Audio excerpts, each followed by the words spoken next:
Bapak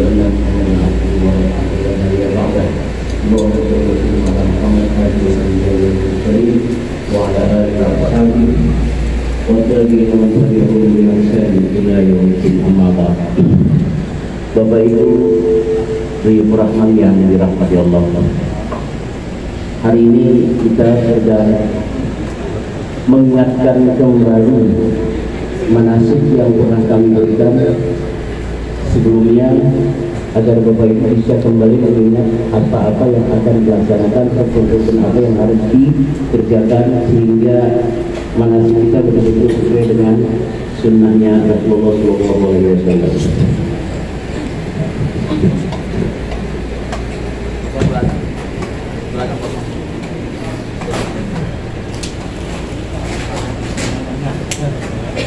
Yes. Baik, beda haji dengan umroh yang Bapak kerjakan sebelumnya hanya pada satu rukun. Apa rukunnya yang bedanya? Wukuf di Arafah. Itu saja. Artinya bedanya hanya ada tambahan rukun wukuf di Arafah.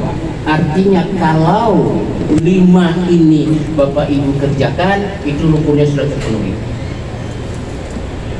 Niat ihram dengan niat wukuf di Arafah, tawaf, sa'i,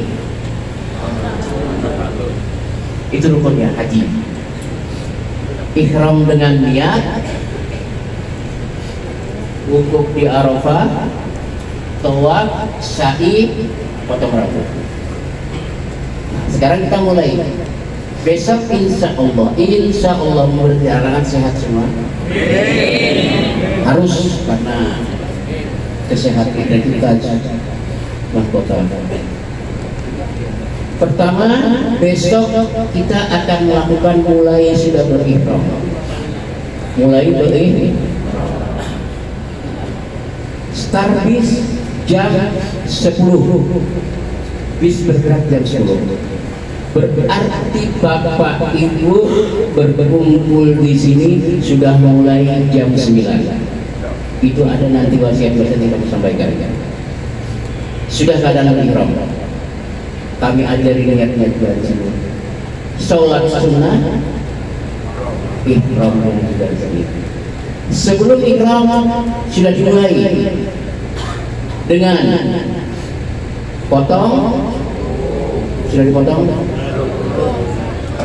Siapa yang belum? Terus saya potong lagi. Potong kuku aja orang iso dia. Sudah. Kuku, kumis dirapikan, jenggot dirapikan, bukan dipotong. Kumis jenggot bukan dipotong, dirapikan. Setelah itu daerah-daerah tertentu baru mulai disebut dengan mandi sunnah ihram. Sebelum masuk kamar mandi, berniat dalam hati untuk mandi sunnah ihram haji. Boleh nggak mandi nggak? Boleh, nggak masalah. Nggak mandi nggak apa-apa. Tetap hajinya sah. Karena itu sunnah. Cuma mau saya mau melaksanakan ibadah haji, beribadah kepada Allah, nggak mandi. Mandi sunnah ihram, kaifiatnya, tata caranya sama seperti mandi wajib, tidak ada bedanya. Meratakan air dari ujung rambut ke ujung kaki, sama. Kalau mandi wajib hukumnya wajib, mandi sunnah ihram hukumnya sunnah, itu bedanya. Sama seperti bapak-bapak ibu, bapak-bapak kalau mau mandi sholat sunnah Jumat, hukumnya sunnah. Kaifiatnya sama seperti mandi wajib. Mandi wajib sudah dijelaskan ya, caranya sudah sama seperti dengan bapak ibu yang melakukan sunnah ihram, juga sama seperti mandi wajib. Kalau karena bapak ibu sekamar itu berapa 4 orang ada, maka bergantian mandinya, jangan sekaligus berempat, tidak muat kamar mandinya. Maka dimulai dari jam berapa kira-kira? Jam subuh mau kelewatan lama, cepat banget. Jamnya tidak sekedar. Ibu-ibu kalau mandi berapa jam sih? Hah? Berapa? Setengah jam ada? Berapa lama kalau mandi? Ya kita harus ngitung waktu. Berapa? 10 menit atau 15 menit? Anggap 15 menit. 15 menit kali kita. Berarti mulai mandi sekitar jam 8 gantian ya. Bapak kalau mandi jam berapa lama? 5 menit.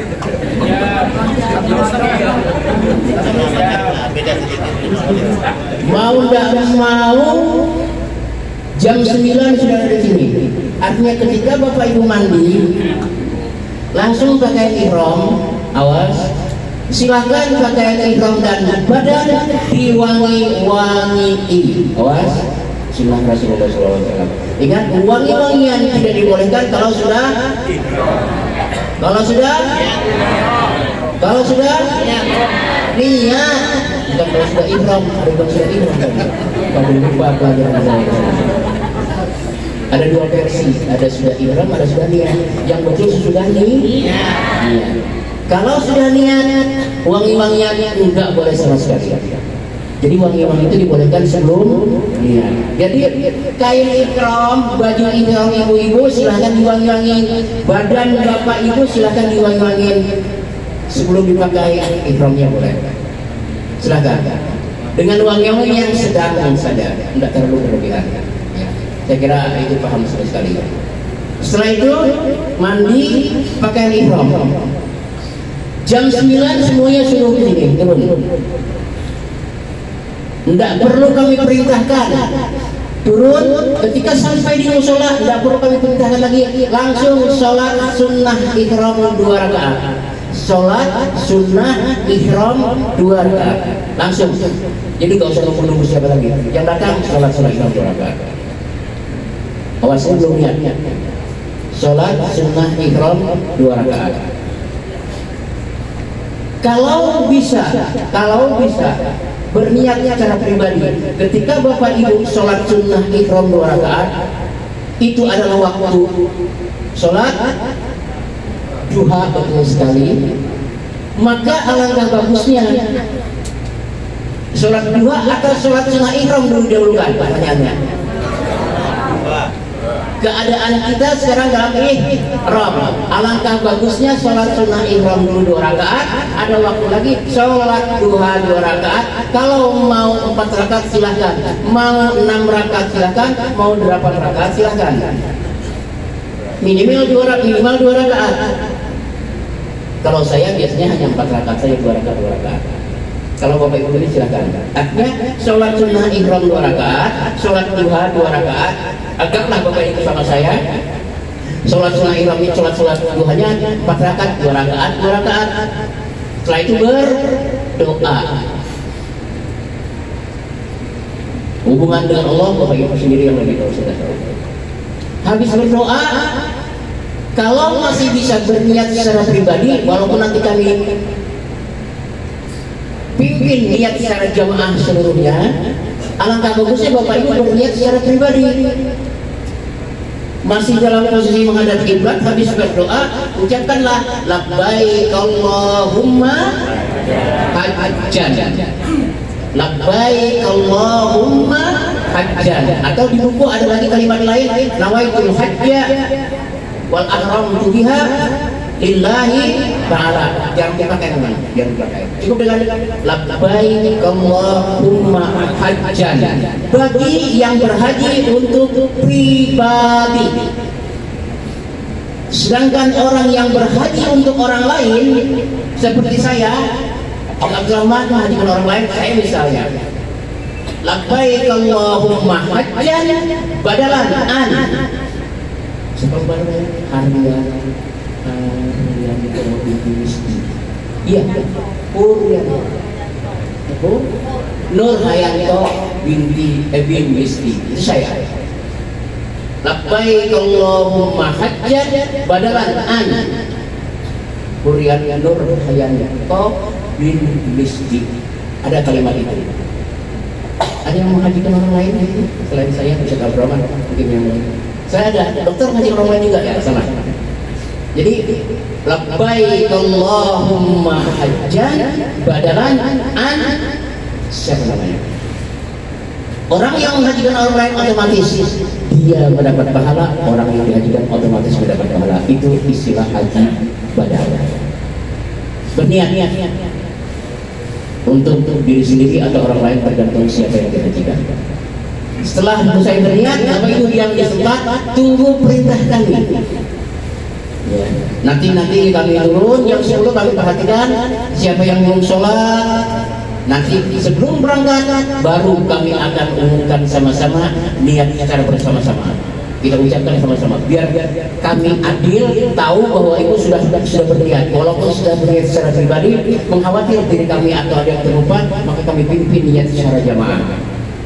Coba labbaik Allahumma hajjan, labbaik Allahumma hajjan, labbaik Allahumma hajjan,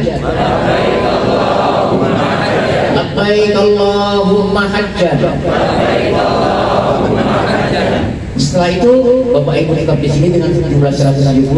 Tunggu perintah kami. Kalau bis sudah ada, kami akan panggil per bis untuk keluar. Jangan menunggu di luar. Panasnya awas. Kemarin terakhir kondisi perkiraan di Eropa 48. Oh, keren. Di Samarinda berapa? 30? 33 tambah 35 dengan per 8, bedanya jauh sekali. Panas bukan hanya panas dari atas, di tempat angin. Jadi hindari nanti kesehatan dokter yang akan memberikan penjelasan. Ya. Masuk bis, sudah tahu bisnya. Bis 1 oleh Ustaz Alimin, bis 2 tadi ada Ustaz Abdurrahman dan Ustaz Imansa, bis 3 Ustaz Taufik, bis 4 Ustaz Prais dan saya. Nanti kita akan pimpin menuju Mina, perkemahan. Nah, Bapak Ibu harus saya berikan seperti saya gambarkan ketika manasik. Selama prosesi ibadah haji yang 6 hari, Bapak Ibu tidak bisa tidur nyenyak.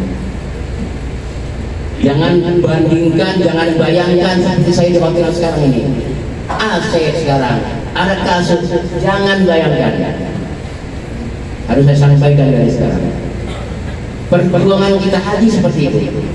Semuanya bukan kita, mau itu haji reguler, mau itu haji khusus, sama.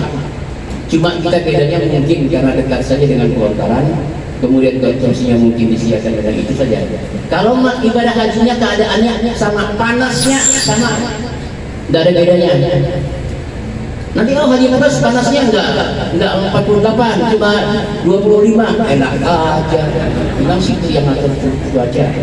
Dah, sama. Bedanya sama, ada bedanya.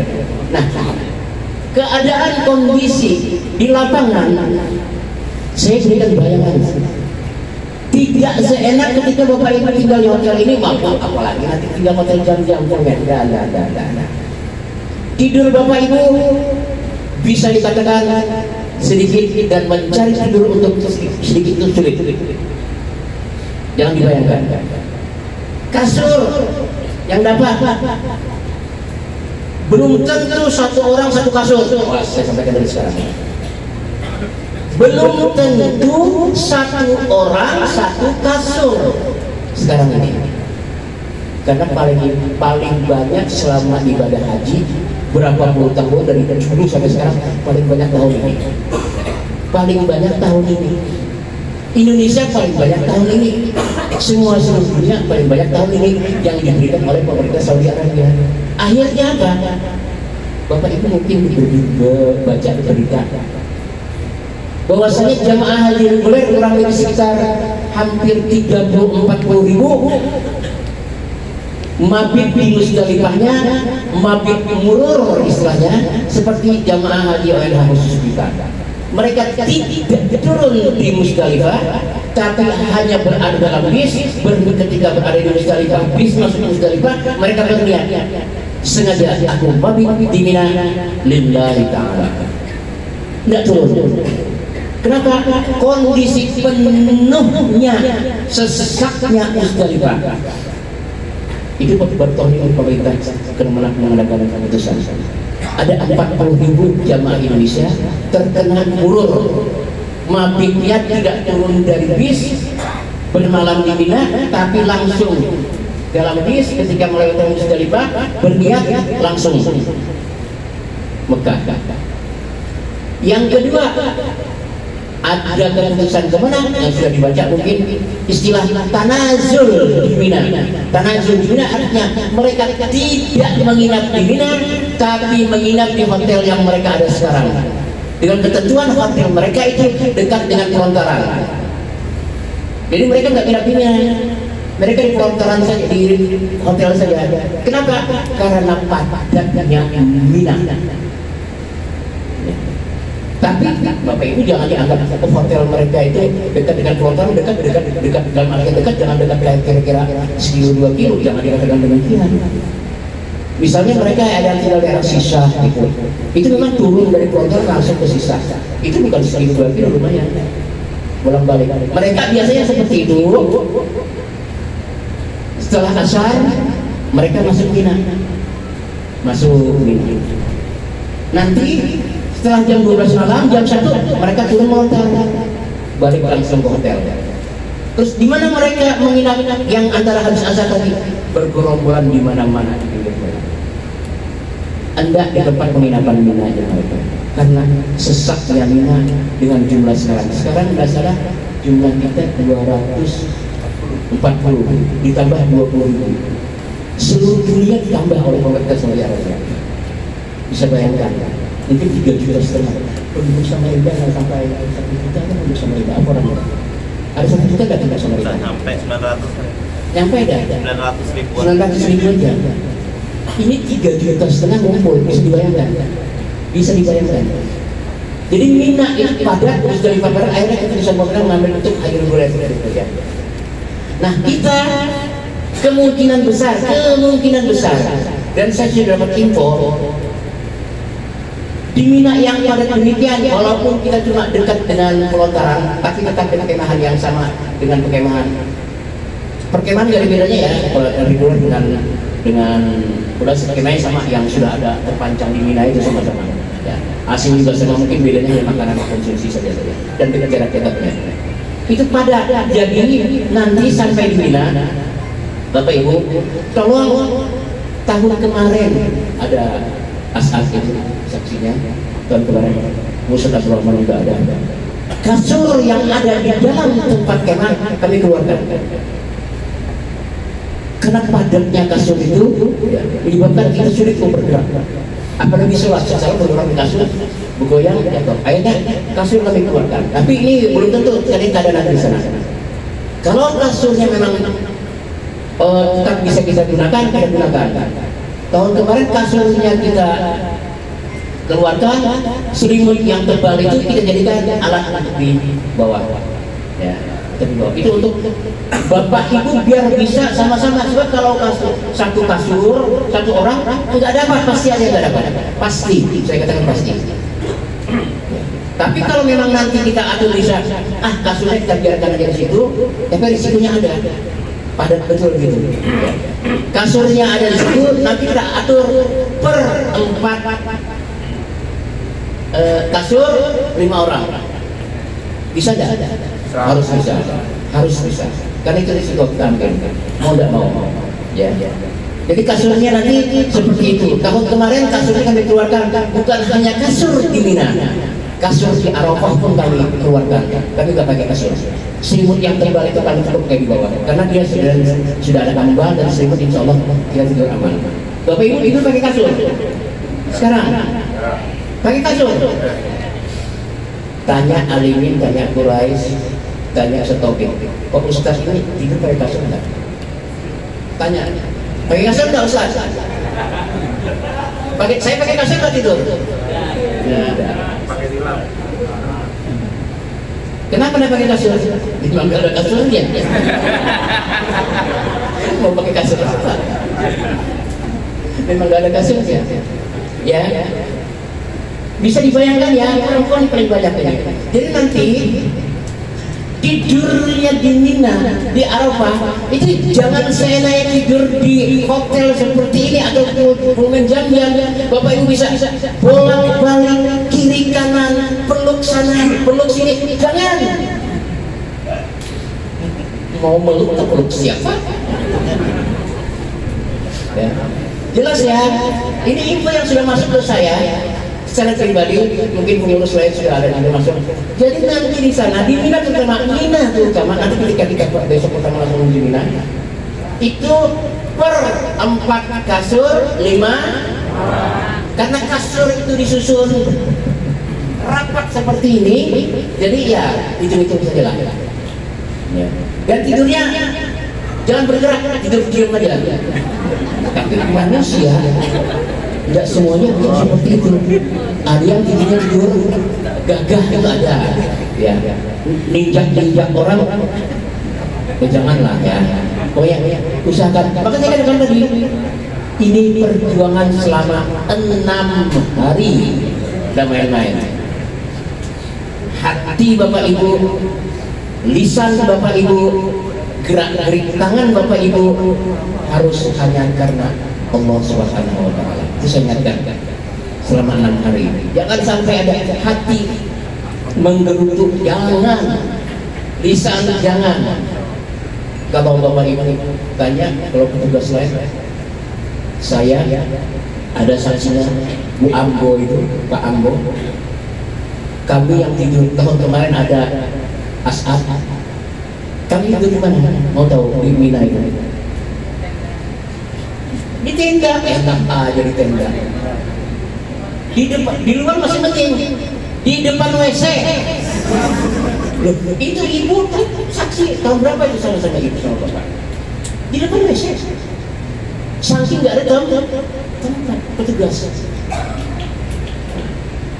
Kemarin itu kami dapat info setiap travel itu tidak bisa terpenuhi oleh maktab karena lapangan, situasi di lapangan itu sudah 16%. 16% itu 20 berapa?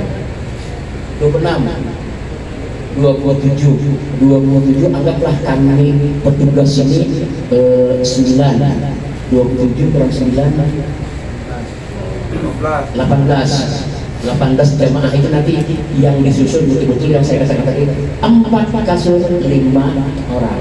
Bapak Ibu yang gak usah mikirkan saya, gak usah mikirkan saya petugas dan sebagainya. Tunggu pulangnya di Indonesia nanti saya terima. Jelas ya, tidurnya Arafah Mina, karena Arafah Mina itu mulai Arafah Musdalifah Mina hanya untuk zikir, ya, hanya untuk zikir. Liyashhadu manafi'a lahum wa yadhkurullaha fi ayyamin ma'lumatin. Ayat Al-Qur'an. Agar kalian, kata Allah, melihat manfaatnya manafi'a lahum. Melihat apa sih manfaat dari Arafah Musdalifah Mina selama 6 hari. Wa yadhkurullaha fi ayyamin ma'lumatin, dan mengingat Allah selama hari-hari yang sudah ditentukan. Jadi tidur pun mau tidur zikir, bangun tidur zikir, apapun zikir yang Bapak Ibu sampaikan, ada sesuatu yang menjadi wasilah penghubung antara pribadi kita dengan Allah Subhanahu wa Ta'ala. Apapun itu. Jelas ya? Terbayang nggak? Belum terbayang ya? Kecuali melihat di sana. Tidur jangan bergerak, usahakan tidur ayam. Bapak Ibu jangan bisa bayangkan tidur seperti Indonesia, habis isya jam 8, jam 9 tidur, tidak bisa. Ibu bangun tidur paling nanti jam 10, jam 11, jam 12, jam 2 dibangunkan, sholat tahajud, sholat malam. Habis itu subuh. Apalagi di Mina, setelah pulang dari Arafah di Mina, Kita melontar jam 2, jam 1 dibangunkan, sholat tahajud, jam 2 turun ke melontar balik, sholat subuh. Tidurnya, itulah namanya ibadah haji. Baik, saya lanjutkan. Jadi besok kita berangkat ke Mina. Jam 10 bis berjalan. Awas, jam 9 sudah ada di sini. Sampai di Mina, siap-siap nanti kami yang atur. Kami lihat atau datang sana lihat dulu Ka'bah di mana. Misalnya Ka'bah di sini, maka yang depan sini adalah laki. Jadi yang ada Ka'bah depan laki-laki, yang kayak gini. Perempuan di belakang. Ketika waktu sholat tiba, bapak ibu tidak bergerak di tempatnya. Paham ya? Cukup di tempatnya saja sholatnya. Nah, sholat bapak ibu yang pakai kasur itu berbahaya, hati-hati. Ketika ruku, sujud, nih apa? Goyang. Kalau bapak ibu jatuh ke depan, sampai ke imamnya jatuh nanti. Hati-hati. Maka biasanya kami kalau sholat itu digulung namanya, digulung kasurnya. Itu kalau kasur masih kita pakai ya, tahun kemarin nggak kita pakai ya. Jadi ada, jadi betul-betul kondisi itu lihat kami di lapangan, saya nggak bisa memastikan. Tapi yang 4 kasur 5 orang itu nggak bisa apa-apa, yang sudah jelas balik. Saking padatnya Musdalifah, Mina. Jelas Bapak Ibu? Mulai sekarang niatkan itu, ikhlaskan. Termasuk saya. Sampai di Mina kita mulai sholat zuhur. Ambil air dulu. Sholat zuhur dengan sholat asar dua-dua. Kalau bapak ibu ada membaca ruku kemudian sholat di Mina itu dengan menggunakan taksir kosor saja tanpa jamaah, ada memang. Ada juga ulama yang mendapat tanda dalam perjalanan yang haji, maka dibolehkan jamaah dan kosor. Nanti bapak ibu lihat aja di sana.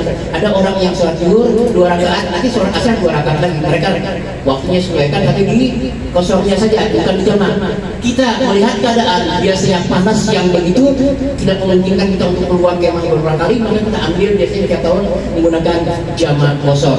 Dua-duanya bukan kosor saja di jamaah. Jadi zuhur 2 rakaat, asar 2 rakaat. Selesai itu kita nggak ada sholat lagi sampai nanti tibanya waktu maghrib. Maghrib makan malam. Habis makan malam, bapak ibu koper nggak nanti di sana? Bawa koper. Oke. Pakaian yang dibawa selama di Mina kurang lebih hari itu, kemudian Arafah balik, kurang lebih 2-3 hari saja di rumah pakaiannya, karena yang pertama kita pakai ihram. Jadi baju tidur, baju melontar, baju sholat, baju tidur. Kalau laki-laki kaos cukup lah, nggak usah. Baju tidur, baju melontar yang dikasihkan, sama baju sholat 3. Sama pakaian? Hah? Pakaian? Pakaian apa? Batik arelan. Dibawa ke batik arelan? Dibawa aja. Jadi oh, hari terakhir pakai batik. Oke, ada info dari Ibas. Jadi bapak ibu dua baju dibawa untuk Arafah Mina, baju Mina yang hijau polos sama baju batik. Baju tidur sama baju sholat. Kalau sebenarnya batik juga boleh, tapi jaga-jaga saja. Pakaian dalam terserah, nggak ngatur saya. Terlalu diatur, atur sendiri-sendiri. Sabun segala perlengkapan mandi dibawa.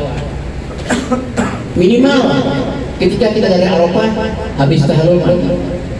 Oke, itu pakaian. Sebelum berangkat, kurang lebih jam 10 malam besok, sebelum berangkat menuju Arafah, yang dibawa ke Arafah hanya tas tentengan saya. Koper kecil ditinggal di kemah. Kita atur, kita tumpuk jadi satu, kita tutup dengan selimut kelapa. Tinggal tutup. Tiap tahun seperti itu, insya Allah aman. Karena tiap tahun kita lakukan seperti itu, insya Allah aman. Tapi barang berharga tetap dibawa di tas tentengan. Yang isinya mungkin ada HP, apa lagi? Dompet, duit, Apa? Dompet, dolar, real. Nah, itu di dalam tasnya. Cuma itu yang dibawa. Yang lainnya enggak. Koper di bawah ditahan di Mina karena kita akan kembali ke Mina. Oke, jam 10 jalan malam menuju Arafah. Sekitar jam, mudah-mudahan nggak macet, mudah-mudahan nggak macet. Itu yang siapapun nggak bisa memprediksi. Perjalanan ke Arafah tidak bisa yang bisa diprediksi karena itu betul-betul padat. Mudah-mudahan jam 12. Kalau perjalanan aslinya ke Arafah itu dari Mina kurang lebih sekitar 15 menit. Aslinya ini mudah-mudahan 2 jam aja, artinya jam 12 sudah nyampe Arafah. Kami susun lagi, nanti bis siapa yang datang susun lagi, sama seperti susunan di Mina, dalam artian mana kiblat maka paling depan adalah laki-laki. Tidak salah di Mina, di Arafah itu kita satu kemah besar tapi 2 travel. Saya baca sudah hasilnya, kita jumlah 173 orang, kemudian ada travel lain itu kurang lebih 90 berapa satu kemah. Nah, satu kemarin juga begitu sama. Kalau kita datang duluan, kita yang posisi menghadap Ka'bah terlebih dahulu, laki-laki, perempuan nanti di belakang kita tandai dengan, tahun kemarin kami tandai dengan kasur. Kami tidak pakai kasur. Kami tidak pakai kasur kami keluarkan karena mempersempit ruangan. Hasil itu kami keluarkan, kami berikan tanda pagar di belakangnya, silakan travel yang akan masuk. Jadi ikuti perintah terus semua, ikuti perintah sampai di Arafah jam 12 malam. Bapak Ibu yang istirahat sebentar. Jam 2 kami bangun nih, sholat malam. Sholat malam saya langsung akan mimpin 2 rakaat, 3 rakaat. Ya. Setelah itu selesai, istirahat, masuk subuh lagi. Itu saya katakan Bapak Ibu tidur juga. Itu saya katakan tidur itu tidak betul-betul mantap, tidak bisa. Tiba jam 12 urus, jam 2 dibangunin sampai jam 3, jam 4 subuh. Jadi betul-betul stamina dokter harus. Jadi ini sudah ketahuan, sudah mulai kelihatan juga. Tidur Bapak Ibu nggak beres, dan semua orang yang berhaji tidurnya seperti itu. Jadi saya ingatkan dari sekarang. Besok sarapan santai. Selama sarapan kami larang jamaah haji berjalan ke tempat-tempat yang jauh, apalagi keluar daripada perkemahan 5 maka tidak. Jangan keluar dari situ. Jangankan keluar dari situ, Bapak muter di dalam aja bisa kembali ke kemah kita. Saya harus sampaikan, Bapak keluar dari kemah kita menuju ke tempat lain itu kembali sulit, karena semua sama. Pakaiannya perempuannya sama, putih, laki-laki semua putih, tempatnya begitu Bapak Ibu ketemu. Jadi jangan keluar kemah kalau nggak penting, kecuali yang penting ke WC, toilet atau makan. Makan pagi selesai, istirahat. Biasanya makan siangnya itu didahulukan, berapa tahun ini sudah sebelum wukuf. Jadi jam 11 sekarang sudah ada. Ya sudah. Kalau kami nanti perintahkan Bapak Ibu, kami cek di buffet sudah ada makanan, silakan makan.